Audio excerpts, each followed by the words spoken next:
नमस्कार। आज हम महाभारत के एक बहुत ही अहम मोड़ पर बात कर रहे हैं। वो समय जब श्री कृष्ण शांति दूत बनकर हस्तिनापुर गए। हाँ, ये उद्योग पर्व का वो हिस्सा है जहाँ युद्ध टालने की मतलब एक आखिरी कोशिश की गई थी। बिल्कुल। तो आज हम यही समझने की कोशिश करेंगे कि ये शांति वार्ता क्यों नाकाम हुई और इसमें दुर्योधन के अहंकार की भूमिका क्या थी। चलिए इस किस्से की गहराई में उतरते हैं। तो कहानी शुरू होती है श्री कृष्ण के हस्तिनापुर जाने से। वो पांडवों का शांति प्रस्ताव लेकर जा रहे थे। हाँ, और उनके साथ कुछ चुनिंदा योद्धा भी थे, पर कोई विशाल सेना नहीं थी। उधर हस्तिनापुर में धृतराष्ट्र का मन कह सकते हैं काफी बेचैन था। डर भी रहा होगा और शायद कहीं ना कहीं एक उम्मीद भी। हाँ, बिल्कुल। डर और आशा का मिला जुला भाव था। और दुर्योधन, उसने तो कृष्ण के स्वागत की जबरदस्त तैयारियां करवाई। लेकिन सुनने में आता है कि वो सब दिखावा था, है ना? जी, कोई छिपा हुआ एजेंडा। सही बात है। वो भव्य स्वागत एक राजनीतिक चाल ज्यादा थी। पर श्री कृष्ण इन बाहरी आडंबरों को मतलब अच्छी तरह समझते थे। वो इन सब से प्रभावित होने वाले नहीं थे। अच्छा, और धृतराष्ट्र ने विदुर से कुछ कहा था तोहफों के बारे में? सोने के रथ, दासियां, ये सब देने का प्लान था। हाँ, उन्होंने विदुर को बताया था कि वो कृष्ण को बहुत कीमती भेंट देना चाहते हैं। सोने के रथ, हाथी, दासियां, खास ऊनी कंबल, काफी कुछ। तो ये सिर्फ सम्मान दिखाने के लिए था या इसके पीछे कोई और मंशा थी? विदुर तो बहुत ज्ञानी थे। उन्होंने फौरन भांप लिया। उन्होंने धृतराष्ट्र को साफ साफ चेताया भी। क्या कहा उन्होंने? उन्होंने कहा कि महाराज, ये उदारता नहीं है।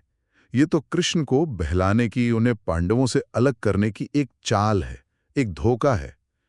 विदुर का मानना था कि कृष्ण ऐसी धोखे भरी भेंट से नहीं, वो तो सिर्फ सच्ची भक्ति और न्याय से ही प्रसन्न होंगे। सही बात है। ये आज भी कितना प्रासंगिक है कि दिखावे से ज्यादा नियत मायने रखती है। बिल्कुल। लेकिन इन सब बातों का दुर्योधन पर कोई असर नहीं हुआ। वो अपनी ही धुन में था। उसने तो भरी सभा में कह दिया था ना कि पांडवों को सुई की नोक के बराबर भी जमीन नहीं मिलेगी। हाँ, वही उसका अहंकार था। और बात यहीं खत्म नहीं हुई। उसने तो कृष्ण को, जो शांतिदूत बनकर आए थे, उन्हें बंदी बनाने की योजना तक बना डाली। ओह, ये तो बहुत ही बड़ी बात है, शांति दूत को बंदी बनाना। और इसी दुष्ट योजना को सुनकर पितामह भीष्म इतने ज्यादा क्रोधित और आहत हुए कि वो भरी सभा छोड़कर चले गए। उनका सभा छोड़कर जाना क्या दर्शाता है? ये महज उनका गुस्सा नहीं था। ये एक तरह से संकेत था कि दुर्योधन कितना बड़ा अधर्म करने जा रहा है। मतलब विनाश निश्चित है, ये जताने जैसा था। फिर श्री कृष्ण हस्तिनापुर पहुंचे। स्वागत कैसा हुआ उनका? नगर के लोगों ने और कुरुवंश के बड़े बुजुर्गों ने दुर्योधन और उसके साथियों को छोड़कर बाकी सबने उनका बहुत उत्साह से स्वागत किया। वो सबसे पहले किससे मिले? वो पहले धृतराष्ट्र के महल गए, उनसे मिले। फिर वो विदुर के घर गए भोजन करने, और अपनी बुआ कुंती से भी उन्होंने भेंट की। अच्छा, उन्होंने विदुर के घर भोजन किया। दुर्योधन ने भी तो न्योता दिया होगा ना? हाँ, दुर्योधन ने भी भोजन का न्योता दिया था, पर श्री कृष्ण ने उसे स्वीकार नहीं किया। क्यों? उन्होंने साफ कहा, जो पांडवों से द्वेष रखता है, वो मुझसे द्वेष रखता है। हम्म। उनका तर्क था कि दुर्योधन का दिया अन्न उसके बुरे इरादों से, उसकी दुर्भावना से दूषित है, जबकि विदुर का सादा भोजन भी प्रेम और शुद्ध भक्ति से दिया गया है, इसलिए वो स्वीकार्य है। ये बात भी बहुत गहरी है, संगति और नियत का असर। बिल्कुल। अगले दिन फिर राजसभा बैठी। बहुत भव्य सभा थी। बड़े बड़े ऋषि मुनि भी वहां उपस्थित थे। और वहां श्री कृष्ण ने शांति का प्रस्ताव रखा। हाँ, उन्होंने धृतराष्ट्र को संबोधित करते हुए शांति के लिए बहुत ही तर्कपूर्ण और भावनात्मक अपील की। कुरुवंश की प्रतिष्ठा का वास्ता दिया। पांडवों के साथ जो अन्याय हुआ था, जैसे लाक्षागृह की घटना, भरी सभा में द्रौपदी का अपमान, उन सबका जिक्र किया। एक तरह से उन्होंने हर पहलू को छुआ। सही कहा। उनकी कूटनीति देखिए। कुल के सम्मान की बात, युद्ध से होने वाले भयानक विनाश का डर, पांडवों की शक्ति का एहसास, हर तरह से उन्होंने शांति के लिए मनाने की कोशिश की। ये सिर्फ एक विनती नहीं थी, एक चेतावनी भी थी। लेकिन इतने समझाने बुझाने के बाद भी भीष्म, द्रोण, विदुर, धृतराष्ट्र, ऋषि मुनि सबने समझाया होगा। सबने समझाया, पर दुर्योधन अपनी जिद पर अड़ा रहा। उसका वही पुराना तर्क, पांडव तो जुए में सब हार गए, अब राज्य पर उनका कोई हक नहीं बनता। और अंत में फिर वही कहा उसने। हाँ, अंत में वही अहंकार भरा वाक्य, बिना युद्ध के मैं उन्हें सुई की नोक जितनी भूमि भी नहीं दूंगा। तो बस यहीं पर शांति की सारी उम्मीदें खत्म हो गईं। बिल्कुल। ये वो निर्णायक क्षण था जिसने युद्ध को अनिवार्य बना दिया।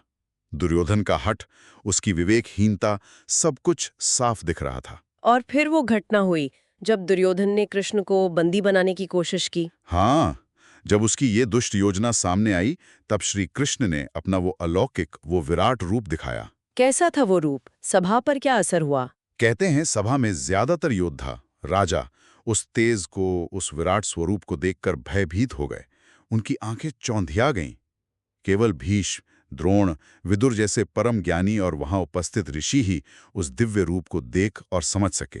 ये सिर्फ शक्ति प्रदर्शन था या इसका कोई गहरा मतलब था? ये महज शक्ति दिखाना नहीं था। ये बताने का तरीका था कि कृष्ण कोई साधारण दूत या मनुष्य नहीं है।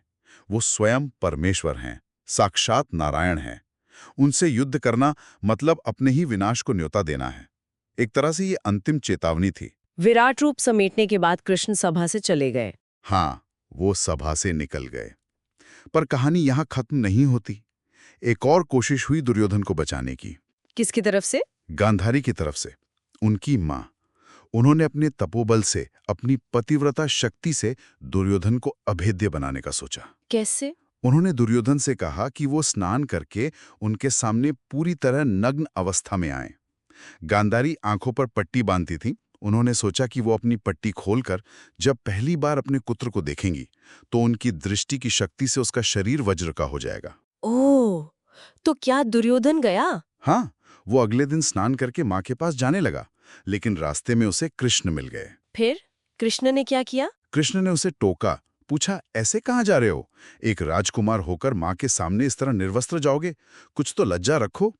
उन्होंने उसे केले के पत्ते या लंगोट पहनने की सलाह दी। और दुर्योधन ने उनकी बात मान ली। हाँ, उसे कृष्ण की बात में तर्क लगा और उसने कमर के हिस्से पर लंगोट पहन ली। फिर वो गांधारी के पास गया। तो गांधारी की दृष्टि का क्या असर हुआ? गांधारी वे पट्टी खोलकर उसे देखा। जहां जहां उनकी दृष्टि पड़ी, दुर्योधन का वो हिस्सा वज्र का हो गया। लेकिन जो हिस्सा लुंगोट से ढका था, मतलब जांघों का हिस्सा, वो वैसा ही रह गया, कमजोर। गांधारी को बहुत निराशा हुई। तो कृष्ण के एक छोटे से हस्तक्षेप ने पूरा परिणाम बदल दिया। हाँ, ये घटना भी यही दर्शाती है कि कैसे नियति या कहें कि ईश्वरीय योजना के आगे बड़े बड़े प्रयास, यहाँ तक कि माँ का तपोबल भी पूरी तरह शायद सफल नहीं हो पाता। तो इस तरह शांति के सारे दरवाजे बंद हो गए। दुर्योधन का अहंकार, उसका हठ अंततः महाभारत के विनाशकारी युद्ध का कारण बना। हाँ, श्री कृष्ण की वो शांति वार्ता जो कुरु वंश को बचाने के लिए थी, वही एक तरह से उनके विनाश की प्रस्तावना बन गई। सब कुछ तय हो गया। ये पूरा प्रकरण सोचने पर मजबूर करता है। बिल्कुल, एक गहरा सवाल छोड़ जाता है। क्या जरूरत से ज्यादा आत्मविश्वास और जो बुद्धिमान लोग सलाह दे रहे हैं उनकी बातों को लगातार नजरअंदाज करना, भले ही ऊपर से लगे कि हालात हमारे पक्ष में हैं, क्या ये हमेशा अंत में आत्मविनाश की तरफ ही ले जाता है? ये एक विचारणीय बिंदु है।